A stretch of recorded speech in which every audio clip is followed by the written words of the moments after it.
Ngay sự nó chụp hay còn gì lấy đó cái hàng ngay thông cụ sĩ hiểu không ngay bún khơi ngay cá thìn ê chiều hay muốn cản cái đủ có ha xì chăn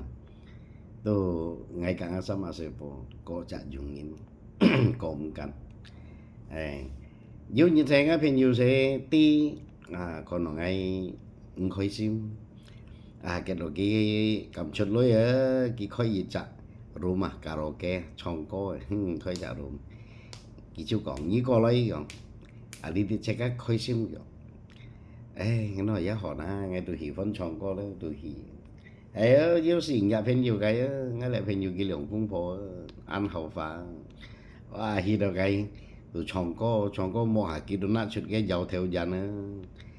dàn là một ecstasy á sama kidu pun kasi sama lui mai kasi an kui cái khơi lùm này đâu tôi hay miền phiền nhiều cái bụi đó ngay ngay là họ phiền nhiều chạy không mấy hai kidu nè dịch chạ giao theo dân một ngày cái nào cái giao theo ngay xịn sòng cho nên lấy giao theo dân hay cải cách xịn xịn món cái phiền như này cái nào ngày xưa được cái giao theo dân nó ngày ăn khơi sim mày mình theo nó giao theo dân nó但係跟住條真係過下先啦，我事先解決冇能冇，都係冇解決事先，家冇便宜呢。chạy hướng ấy tu ngay mới xích, nhưng mà ngay bên như cái sao mà yêu hàng đi kiện gì chứ nó ăn khơi xin,但係ngay mùi với mình ngay phụ tâm ngay sao mà sẽ phải chọn ngay chọn cái xin thì kiện không, ngay xin được cái giàu theo dân cái ngay chỉ dân đâu ha, bởi bên kiểm tra chỗ thì đó cả ngay sao mà sẽ phải này sao con một cả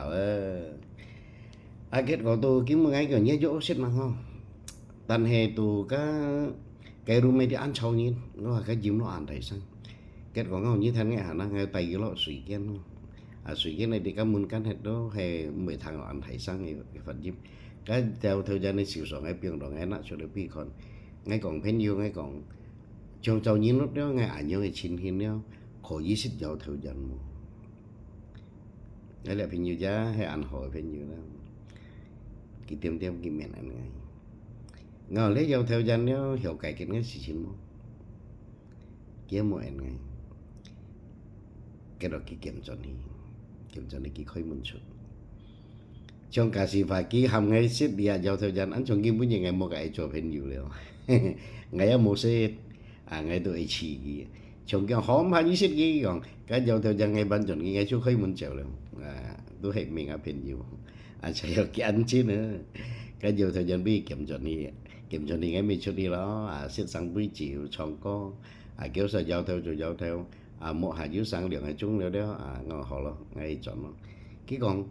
ngay cái phim như còn kiểu ngay dưới lỗ phố dưới xe phò chẳng cái tôi tiểu thiên con chọn kiểu nghĩ cái là mua lỗ phố kiểu như đây mới cả áo xa chỗ tiểu thiên con chọn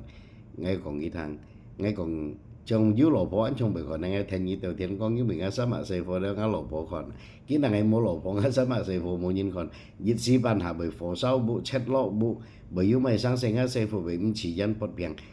ngay chọn ngay sát mà xe phò ngay mua chơi bộ khác ngay nhộng bắt nên tùy cái mấy chú cái mấy lý khói ngay sát mà xe phò cái lý khói bốn ngày ngay chọn hồ cái sát mà xe phò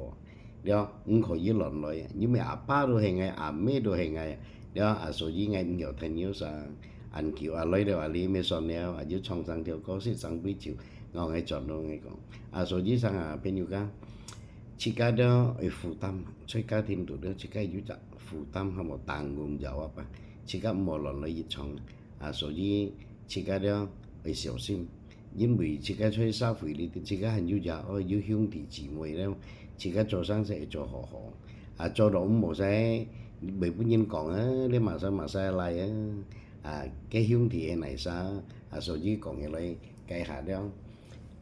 ，ngay最痛苦時候，我哋朋友基本嘅歡喜了，也可以用了，